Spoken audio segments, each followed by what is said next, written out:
ये कहानी उस बाप बेटे की है। ये स्टोरी शुरू होती है जब मैं घर से गुस्से में बड़बड़ाते हुए निकल आया था और बस स्टैंड की तरफ आगे बढ़ने लगा। मैं मन ही मन बड़बड़ा रहा था। पता नहीं कितने पैसे रखे हैं, लेकिन मेरे लिए एक बाइक नहीं ले सकते हैं।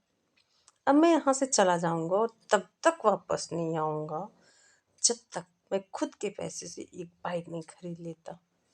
मैं खुद यही सोच रहा था। इतना इतना सोच ही रहा था, तभी मेरे पैर में मुझे कुछ चुभने का एहसास हुआ।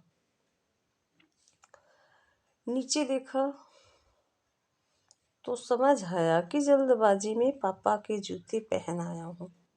उन जूतों में कील उभरी हुई थी, जो मेरे पैर में बार बार घाव किए जा रही थी। लेकिन उस समय गुस्सा अधिक था, तो मैं बड़बड़ाते हुए आगे बढ़ गया। एकाएक मुझे याद आया कि मैं पापा का पर्स भी साथ में ले आया हूँ।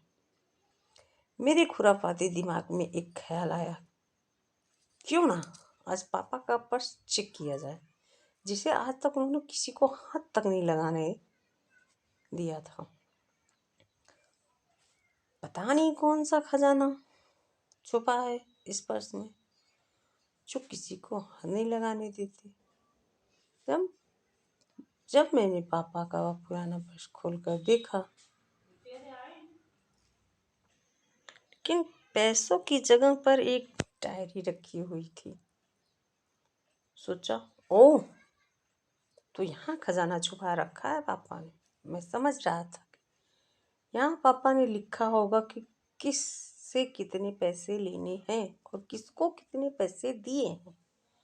लेकिन मैं गलत था। जब मैंने उस छोटी डायरी का पहला पेज खोल कर देखा, तो वहाँ पर जो लिखा था वह थोड़ा सीरियस कर देने वाला था। डायरी में जो लिखा था उसे पढ़ने के बाद मेरे चेहरे पर जो एक्सप्रेशन था वह खत्म हो चुका था,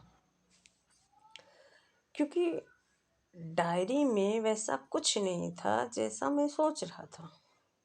वहाँ पर उन पैसों का हिसाब लिखा हुआ था जो अलग अलग कामों के लिए अलग अलग लोगों से उधार लिए गए थे। उस लिस्ट में कंप्यूटर के नाम पर भी पैसे लिए गए थे। कुछ यूँ लिखा था, 50,000 बेटे के कंप्यूटर के लिए। यह वही कंप्यूटर था जिसे मैं आज तक यूज कर रहा हूँ, लेकिन मुझे यह पता नहीं था उस कंप्यूटर को खरीदने के लिए पैसे कहाँ से आए थे। लेकिन आज पता चल रहा था कि मुझे आज भी याद है जब मैंने पहली बार कैमरे के लिए जिद की थी। क्यों, मेरे पापा ने मुझे 2 हफ्ते बाद मेरे बर्थडे पर ला कर दिया था, जिसे देखकर मैं बहुत खुश था। और मुझे खुश देखकर मुझसे कहीं ज़्यादा अगर कोई खुश था तो वह थे पापा।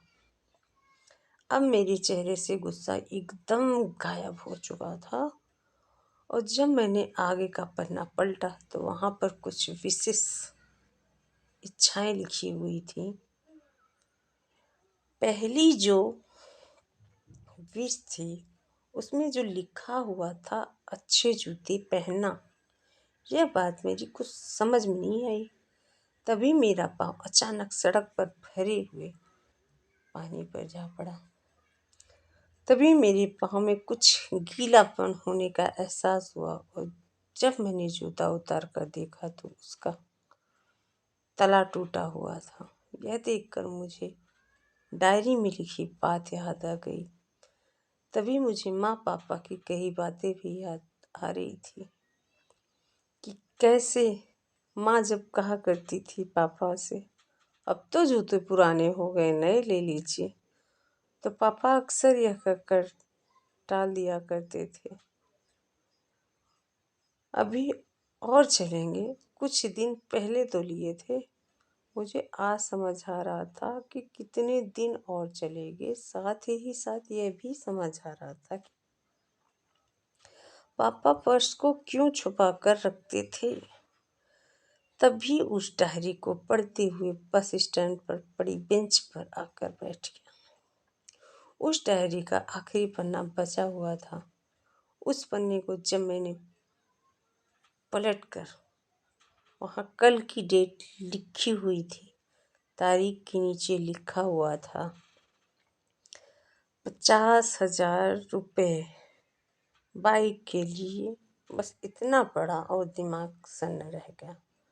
अब मेरे मन में कोई शिकायत गिला पचा नहीं था। मेरी आंखों से आंसू चले जा रहे थे। मुझे आज तक नहीं पता तब मैं क्यों रोए जा रहा था।